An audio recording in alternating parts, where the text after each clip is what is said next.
Hi, all. Thanks so much. Amazing, rich information here. Um, Looking forward to putting some of this to work at our farm. Some of these ideas. I'm Chris Hardy. We have a farm in Southern Oregon. We have a seed company based out of Ashland, here in the Rogue Valley. Uh, One of the earlier maps that was up that showed the dry uh, areas of the state were that one of the driest parts, the little block, the Rogue Valley, gets pretty hot down here. We spend probably a good 2, even 3 weeks at playing around with 100 degrees, sometimes exceeding 100 degrees. I've been farming on this piece of land for more than 15 years on and off. We farm anywhere from 2 to 3 acres every year, leasing a number of plots, usually 3, maybe 4 plots of land, both certified and non-certified land. Our seeds are certified organic and non-certified, and are at least regeneratively practiced and beyond organic in all cases. We have been experimenting with dry farming for the past 6 or 7 years, probably longer than that, actually. We've really been getting a lot into dry mulch and using straw and organic matter, leaves and such, to mulch our crops. We use a lot of heavy mulch.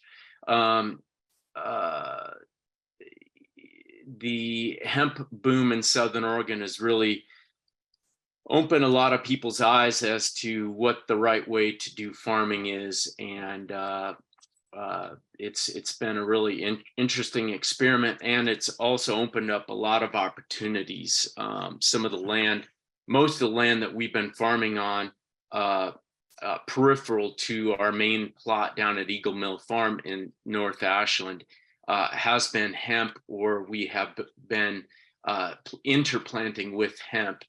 We do a lot of polycultures, and we grow over 100 varieties of heritage grains and landrace grains from all over the world.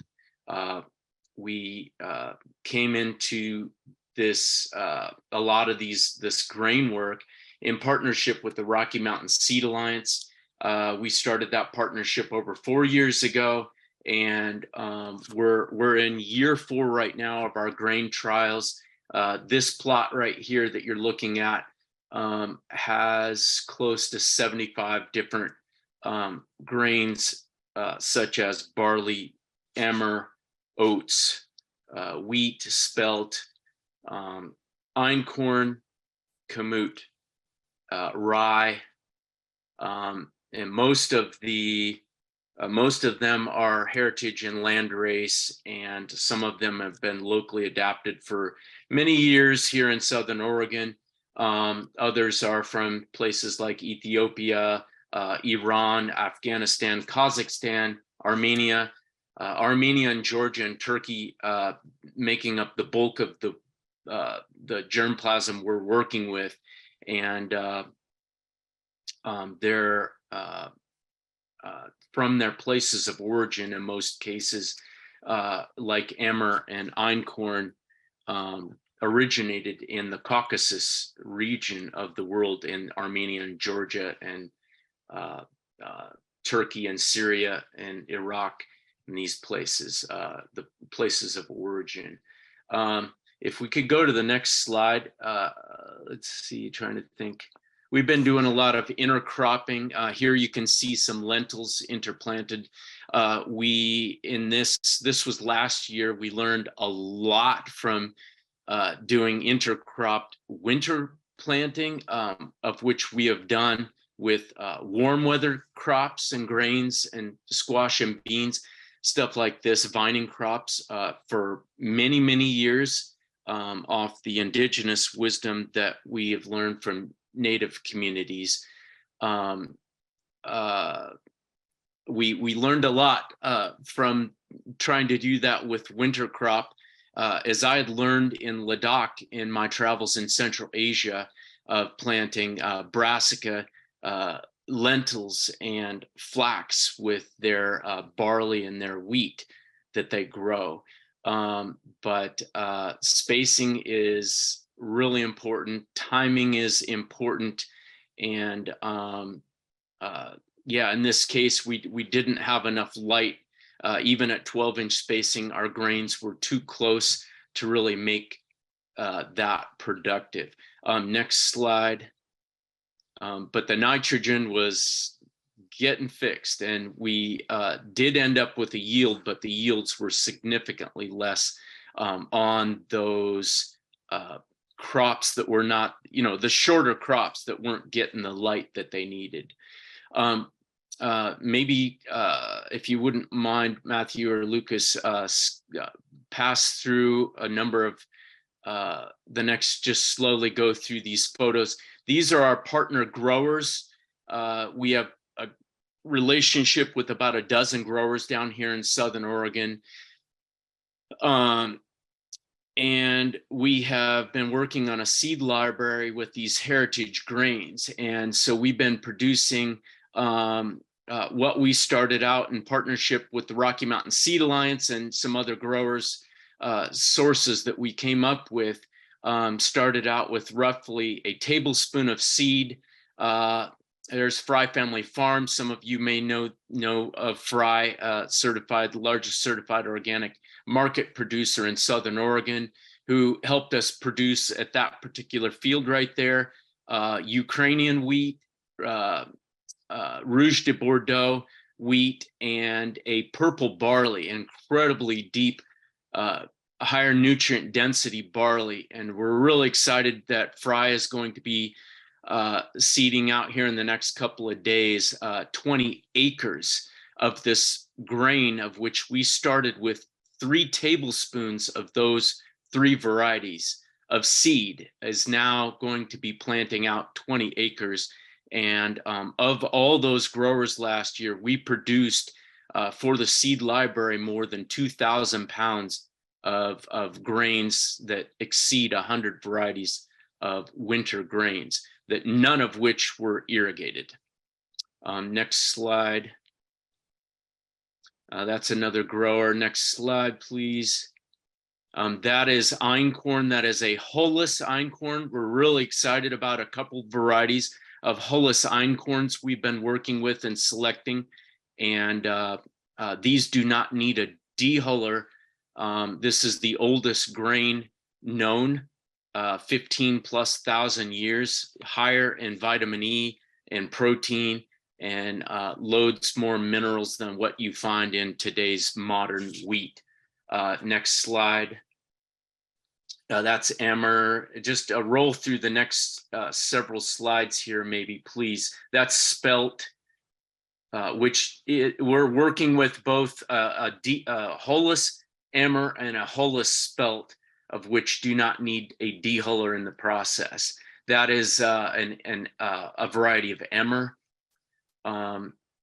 Next, and so that's a purple, that's the black barley that we've been working with. That's a 2-row barley. These are, most of the barleys we're working with are hulless barleys and hulless oats. And most of what you and I eat today are hulled varieties. That's what Quaker Oats and most of what you go to the co-op and get are hulled varieties, unless they say they are naked varieties. And so we're really excited to be working with mostly hulless oat and barley varieties. Next slide. That's a land race from Ladakh that was given to us from a farmer there. Next slide. There's, you can see the quack grass that's coming up through the field. That's been a big challenge for us, Bermuda grass, quack grass, and bindweed. And so we've just had to Dry farming has been really helpful for us because it is dry fallowing has been really helpful for us. It just, quackgrass loves water. Next slide here. That is melon. So this is a part of our, we're in this slide here growing painted mountain corn, of which we selected out last year or the previous year in 2021. We were farming down at the Dunn Ranch in south of Ashland, ran out of water. And so because of the drought, and so we selected, did a huge selection on Painted Mountain. And here you can see Painted Mountain again. It's not very tall because we're shutting it down. Melons growing right up there. And shortly after the melons filled out the canopy, we tapered off the irrigation.